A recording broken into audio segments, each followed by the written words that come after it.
श्री शिवाय नमस्तुभ्यम। ओम शन शनिश्चरे नमः। प्रिय श्रोताओं, आज शनि प्रदोष व्रत के दिन सुनिए शनि प्रदोष व्रत की कथा, प्रदोष स्तोत्र पाठ और आरती। हिंदू धार्मिक शास्त्रों में शनि प्रदोष का विशेष महत्व है, क्योंकि शनिदेव भगवान शिव के परम भक्त थे और प्रदोष व्रत का ये संयोजन पवित्र और विशेष है। जो लोग शनि दोष से पीड़ित हैं, उन्हें इसके बुरे प्रभाव से मुक्ति पाने के लिए शनि प्रदोष व्रत का पालन करके व्रत की कथा अवश्य ही पढ़नी या सुननी चाहिए। साथ इस दिन भगवान शिव के साथ साथ शनिदेव की पूजा करके शनिदेव का आशीर्वाद भी लेना चाहिए।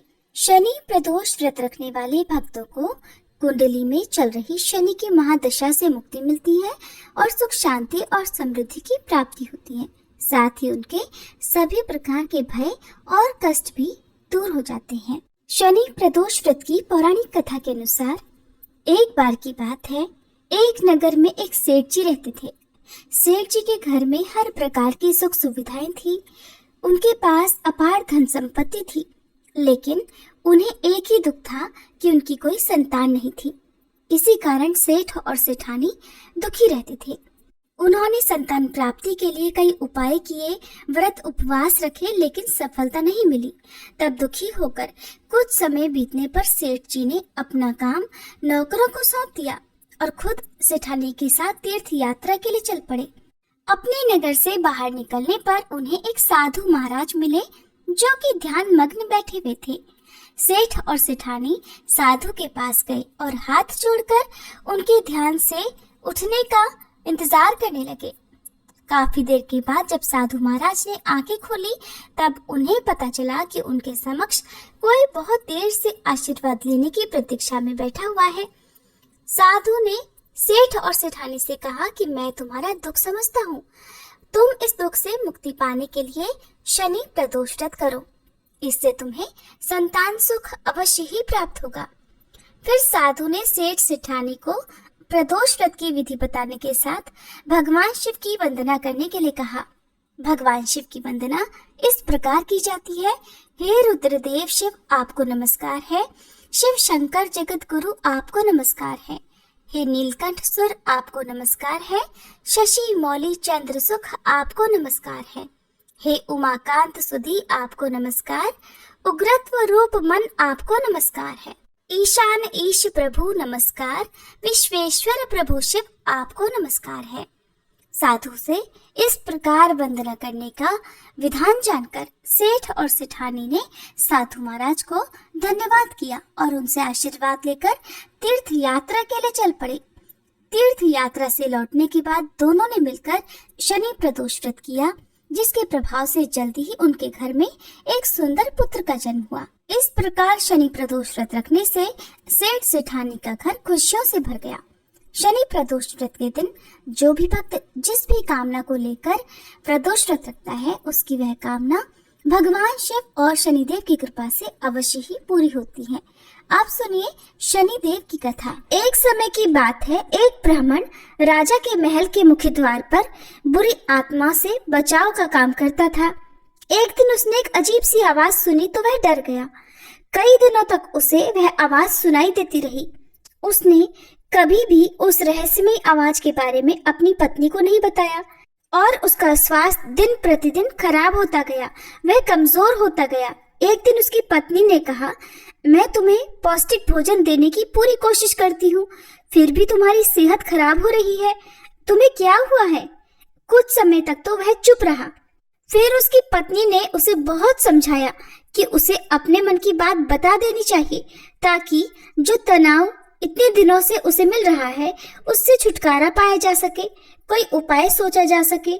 ब्राह्मण ने कहा, मुझे हर शनिवार एक अजीब सी आवाज सुनाई देती है और वह आवाज कहती है कि वह हमारे राजा को कष्ट देना चाहती है और उस कष्ट की अवधि 7.5 साल, 2.5 साल, 2.5 महीने, 2.5 दिन या कम से कम 2.5 पहर यानी 7.5 घंटे होगी।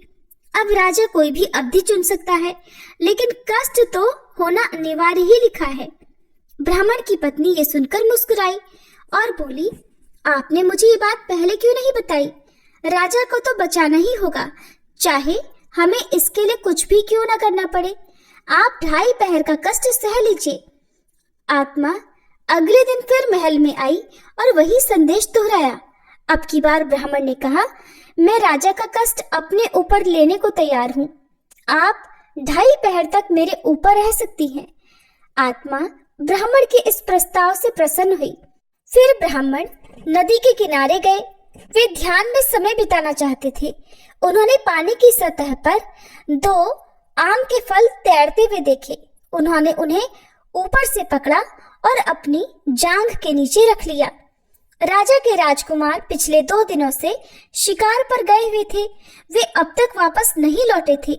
इस कारण राजा बहुत बेचैन व्याकुल थे। उन्होंने राजकुमारों को खोजने के लिए अपने दूतों को अलग अलग दिशाओं में भेजा। संयोगवश एक दूत ब्राह्मण के पास भी जा पहुंचा।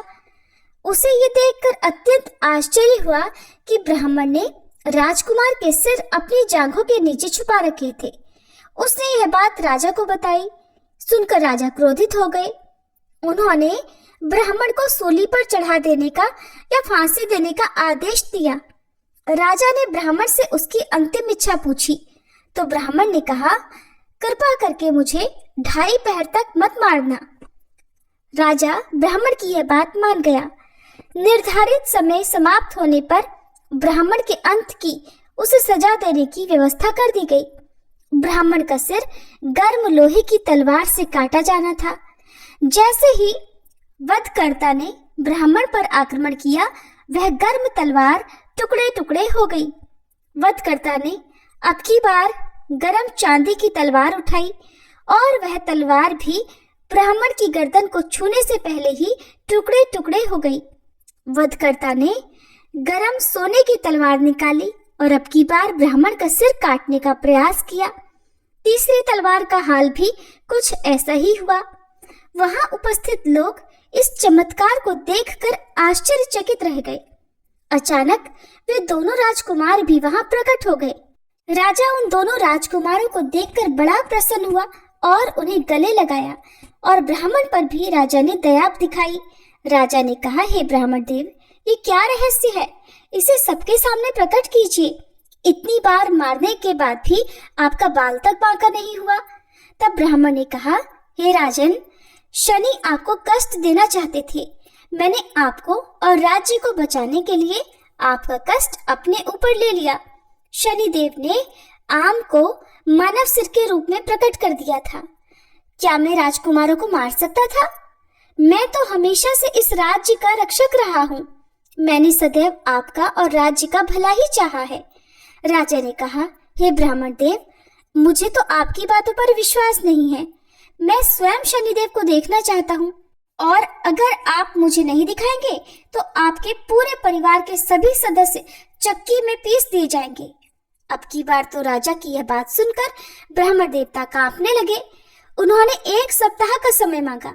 इसके बाद वह अपने घर गए तो उनकी पत्नी ने, जो बहुत चतुर और बहुत बुद्धिमान थी, ब्राह्मण देवता को देखकर कहा, क्या बात है, आप पीले और भयभीत लग रहे हैं, क्यों डरे हुए हैं? ब्राह्मण देवता ने कहा, भाग्यवान, शनिदेव ने ही मुझ पर यह कष्ट डाला है। मैं तो तुम्हारी सलाह मानकर पहली बार बच गया। अब अगर मैंने शनि ग्रह को राजा के सामने प्रकट नहीं किया तो हम सब चक्की के पहियों के नीचे कुचल जाएंगे। ब्राह्मण की पत्नी ने कहा, धैर्य रखो, आपने एक नेक काम के लिए अपनी जान जोखिम में डाली है। शनिदेव हमारी सहायता अवश्य करेंगे। ब्राह्मण ने चैन की सांस ली। तब उनकी पत्नी ने कहा, राजा से कहो कि आने वाले शनिवार को वे सुबह जल्दी उठे। शनिदेव काले पर्वत के नीचे काले घोड़े पर सवार होंगे। वे तेल से भीगे हुए काले कंबल से ढके होंगे। राजा उनके दर्शन कर सकते हैं। अगले शनिवार को ब्राह्मण राजा को काले पर्वत पर ले गए। एक काली परछाई काले घोड़े पर सवार थी। राजा ने पूछा, तुम कौन हो? शनिदेव ने कहा, राजन, मैं शनि हूँ। मैं गरीबों और राजाओं दोनों को एक समान रूप से कष्ट देता हूँ। मैं किसी में कोई भेदभाव नहीं करता। राजा ने कहा, तब शनिदेव, हम आपके प्रकोप से कैसे बच सकते हैं? शनिदेव ने कहा, धनवानों को शनिवार को 1 काला घोड़ा या 1.25 मन सोना दान करना चाहिए। मध्यम आय वर्ग के लोग लोहा और काले कंबल दान कर सकते हैं। निर्धन लोग तेल लगी रोटी एक काले कुत्ते को दे सकते हैं। और भी निर्धन लोग एक पीपल के पेड़ में जल अर्पित कर सकते हैं और पीपल की जड़ में थोड़ा गुड़ रख सकते हैं। पेड़ को कच्चे सूत या कच्चे धागे से लपेट सकते हैं। सुनकर ब्राह्मण देवता ने कहा, हे शनिदेव, आप कृपया हमारे राजा को कष्ट मत दीजिए। राजा पर आपका प्रकोप अगर हुआ तो वह हमारे नगर को भी प्रभावित करेगा। हे शनिदेव, मैं भविष्य में भी आपके अन्य प्रकोपों को सहन कर सकता हूँ। शनिदेव अचानक अपने काले घोड़े के साथ गायब हो गए और उधर राजा अपने महल में वापस लौट आया। अब वह ब्राह्मण से बहुत प्रसन्न था क्योंकि उसने साक्षात सब कुछ अपनी आंखों से देखा था। जब ब्राह्मण की पत्नी ने सारी घटना अपनी पत्नी को बताई तो सुनकर वह भी बहुत प्रसन्न हुई और इस प्रकार से राजा भी शनिवार के नियमों का पालन करने लगा। अब तो उसने पूरे राज्य में घोषणा करा दी कि हर कोई अपनी सामर्थ्य, अपनी श्रद्धा के अनुसार शनिदेव का पूजन किया करे ताकि शनिदेव के प्रकोप से बचा जा सके। दशरथ कृत शनि स्तोत्र हिंदी में। जिनके शरीर का वर्ण कृष्ण नील तथा भगवान शंकर के समान है, उन शनिदेव को नमस्कार है। जो जगत के लिए कालाग्नि और कृतांत रूप है, उन शनैश्चर को बारंबार नमस्कार है। जिनका शरीर कंकाल जैसा मांसहीन तथा जिनकी दाढ़ी मूछ और जटा बड़ी हुई है, उन शनिदेव को नमस्कार है। जिनके बड़े बड़े नेत्र, पीठ में सटा हुआ पेट और भयानक आकार है, उन शनैश्चर देव को नमस्कार है। जिनके शरीर का ढांचा फैला हुआ है, जिनके रोए बहुत मोटे हैं, जो लंबे चौड़े किंतु सूखे शरीर वाले हैं और जिनकी दाढ़ें काल रूप हैं, उन शनिदेव को बारंबार प्रणाम है। हे शनि, आपके नेत्र कोटर के समान गहरे हैं, आपकी ओर देखना कठिन है। आप घोर रौद्र, भीषण और विकराल हैं, आपको नमस्कार है। वलीमुख, आप सब कुछ भक्षण करने वाले हैं, आपको नमस्कार है। सूर्य नंदन, भास्कर पुत्र, अभय देने वाले देवता, आपको प्रणाम है। नीचे की ओर दृष्टि रखने वाले शनिदेव, आपको नमस्कार है। संवर्तक, आपको प्रणाम है। मंद गति से चलने वाले शनिश्चर, आपका प्रतीक तलवार के समान है, आपको पुनः पुनः प्रणाम है। आपने तपस्या से अपनी देह को दग्ध कर लिया है। आप सदा योगाभ्यास में तत्पर, भूख से आतुर और अतृप्त रहते हैं, आपको सदा सर्वदा नमस्कार है। ज्ञान नेत्र, आपको प्रणाम है। काश्यप नंदन, सूर्य पुत्र शनिदेव, आपको नमस्कार है। आप संतुष्ट होने पर राज्य दे देते हैं और रुष्ट होने पर उसे तत्काल हर लेते हैं।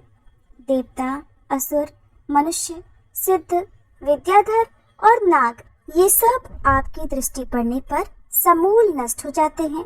देव, मुझ पर प्रसन्न होइए, मैं वर पाने के योग्य हूँ और आपकी शरण में आया हूँ। ओम जय शिव ओमकारा, स्वामी जय शिव ओमकारा, ब्रह्मा विष्णु सदा शिव अर्धांगी धारा। ओम जय शिव ओमकारा, एकानन चतुरानन पंचानन राजे, स्वामी पंचानन राजे।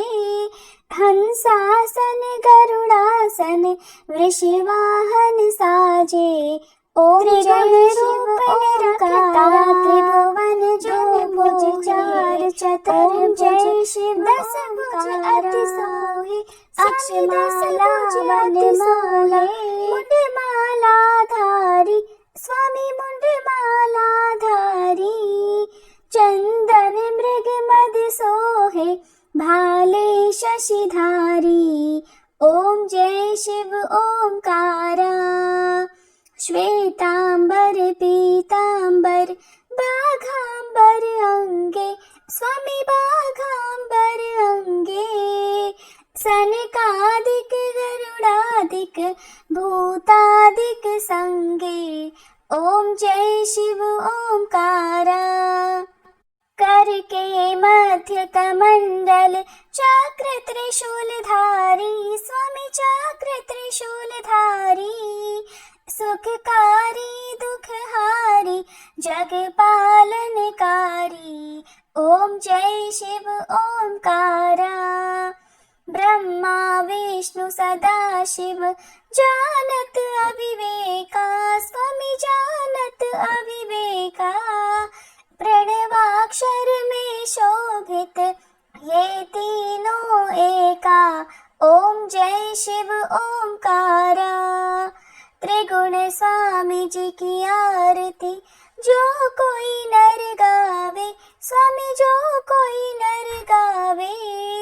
कहते शिवानंद स्वामी सुख संपत्ति पावे ओम जय शिव ओंकारा।